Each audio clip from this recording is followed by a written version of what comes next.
Hey everyone, welcome back to the channel. In today's video, we're going to be learning some super useful English phrases and their alternatives.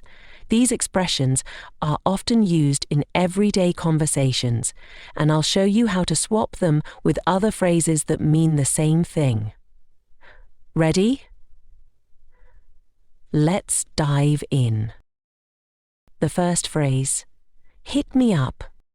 This is a super common way to say, contact me. It's very casual and friendly, often used when you're offering to help someone or telling them to reach out if they need something. For example, you might say, feel free to contact me if you need anything. Or you could say, feel free to hit me up if you need anything. Next, we have catch up. When you say you want to catch up with someone, it usually means you want to meet or talk with them to update each other on life. For example, you might say, we should meet soon, it's been way too long. Or you could say, we should catch up soon, it's been way too long. Both phrases mean the same thing, but catch up is the more casual choice. Now, let's talk about chill out. When you say chill out, it means you want to relax or take it easy.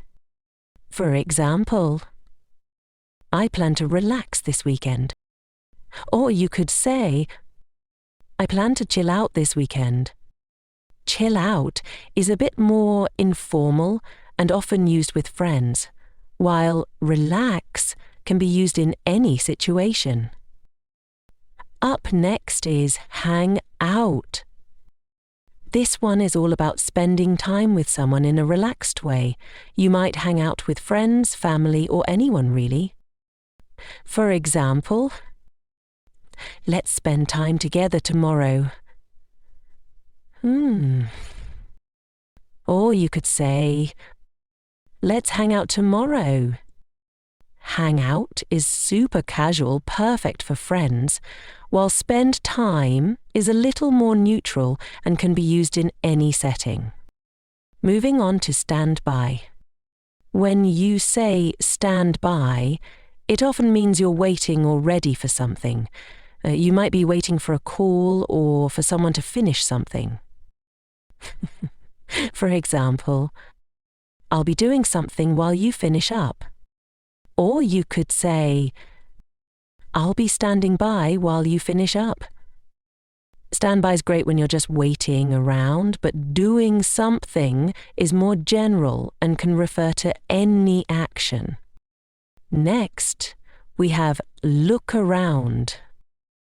This one is perfect for when you're searching for something, whether it's in a store, online, or just exploring. For example, take your time to search for a new book. Or you could say, take your time to look around for a new book. Look around is more about physically exploring, while search can mean actively looking for something specific.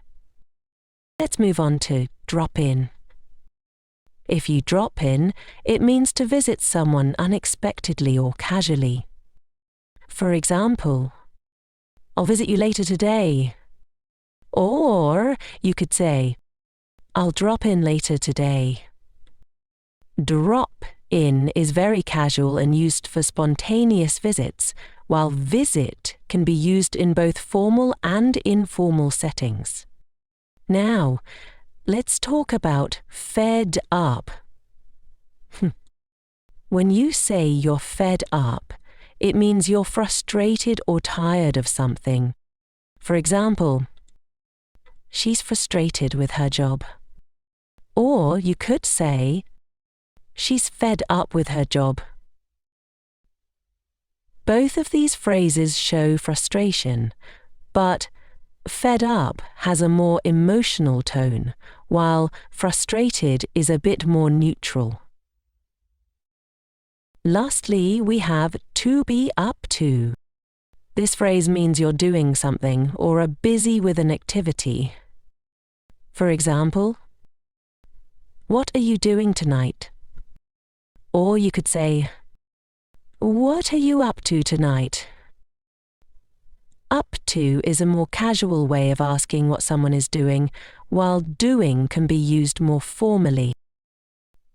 So, there you have it, 9 common phrases and their alternatives.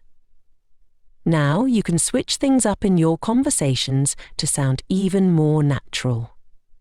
I hope you found this video helpful. If you liked it, don't forget to hit that like button, subscribe, and leave a comment with your favorite phrase. See you in the next video.